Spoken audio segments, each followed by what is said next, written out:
Plaintiff Michael Stroda says the defendant was friends with his father, and Michael has known him his entire life. Michael claims he and the defendant both work security at a strip club, but the defendant spends all of his money on the women at the club.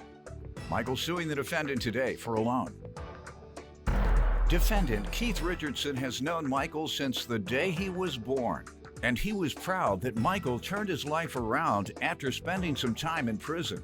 Keith insists he tried to make payments on the loan to Michael, but he wanted to be repaid in one lump sum. Start with you.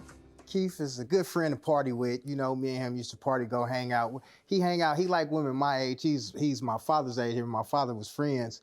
And, you know, we party a lot, and he supplies the money. He likes to throw ones and stuff at the, he's a sugar-free sugar daddy, you know what I mean? He goes to the club. We both work at a strip club. Oh, you all work there? We work there, What so do I you see do? him every weekend. What I do work you do? security there. What does he do? And I don't know what he does. He's tricked with the women to me. Okay. I guess that's a lot of work if he has a lot of ones. That is work. Go ahead. We basically do the same thing. You know, watch the, make sure the security, everybody's But you get security. paid. Is he on salary? Yes. Oh, okay. So he gets paid off. So, all right. Plaintiff Michael Stroda says he and the defendant work at a strip club together, but he claims the defendant spends all of his money on the strippers. What else you want to tell me about your friendship? Well, him and my father grew up, so, you know, I look at him as an uncle, you know what I mean? So when he came to me to borrow the money, it wasn't no problem to me, so I gave it to him, We'll go over that shortly. You want to give me some background, sir?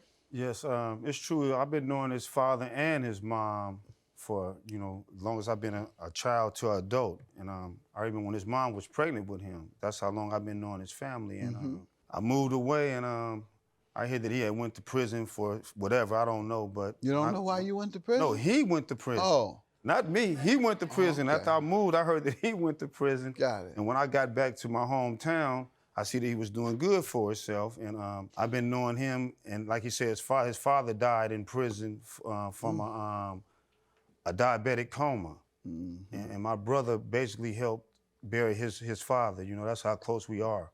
And I moved away, and then he ended up coming to Georgia. Okay. Last year. Why are you suing him? What happened? Well, let me tell you a little bit. Can I tell you a little bit about myself too? Sure. I did some time in prison. I grew up. I had a rough background. You know, I caught a possession when I was younger, and then in 2004, I got arrested for assault. A guy tried to rob me. We ended up tussling for the gun, and I ended up getting the gun and shooting the guy. I did a 6-year sentence off of that. And since I've been home, I've been squeaky clean. I got my GED while I was in prison. Good. I got my GED, forklift certified, and my RSO, which is refinery certified too.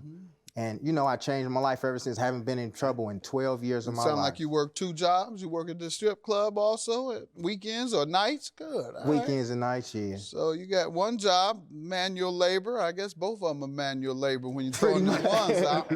All right, good. Glad to hear that. You're a good example to others who are looking to bring themselves up after having been an offender. And 2800, how did that come about? Well, I ended up getting a lawsuit for a car accident, and you know, I seen him. We talked. When? I got into a car accident in March of 2015, and I ended up getting my money in August of 2015. But like he said, I seen him that summer, and we had talked about going to Atlanta, and you know, so we was talking about going to Atlanta, and I said, well, I'm going out there in February. Here goes the money. Pay me back when I come back out there, or have something for me when I come back out there. And I didn't end up going in February. I ended up going in May. All right. Sir, what do you say to this? Yeah, it's true, but I came across hard times. I lost my job, and I just... How long ago did you lose your job? Well, I got evidence right here to show you. Say how long ago? Let me see it. Well, I lost it in April. You were laid off? Yeah, it was through an agency. All right, but you were supposed to have paid it off by February. Yeah, I was trying to pay him like 50. So your job loss has nothing to do with it, because Well, by February you hadn't paid him And anything. then he wasn't around then. Pardon me? He wasn't in Georgia then. Oh, you didn't know his I went to address? Georgia first. You didn't know his address? Yeah, I knew his address. So then you I know could what have sent town it he's to him. from. He didn't need to be around. You could have sent it to him in the mail. You take money in the mail? Yes, sir. Come on, this game ain't nothing, man. This game you're running, it ain't nothing. Nothing. Seen it 1,000 times. His only defense is what? You lost your job? That's it? That's it. All right, that's not enough. And then I tried to even pay him, like, when he got to Georgia, I was trying to give him $50, $75, When? but almost every week when I see him. But When did you start trying to give him 50? when he got there. I don't know when that was. He got there in September. September of 15? Yeah. All right. Plaintiff Michael Stroda says he and the defendant work at a strip club together, but he claims the defendant spends all of his money on the strippers.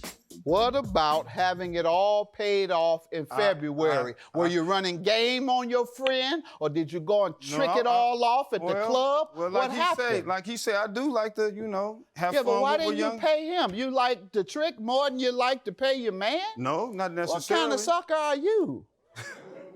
This is Not your man. necessarily. Ain't that what you call a sucker? Yeah, he's throw them ones in the club like crazy. and you and then coming with you talking about, can I give you $50? Months after he has agreed to pay you. All right, judgment for the plaintiff, $2,800. His only defense is that he tricks off his money at the club, and this was probably part of it. So I hope you know now not to give your money to a trick, right? For sure. All right, judgment for the plaintiff. Have a good day, Thank Joe. you, Your Honor.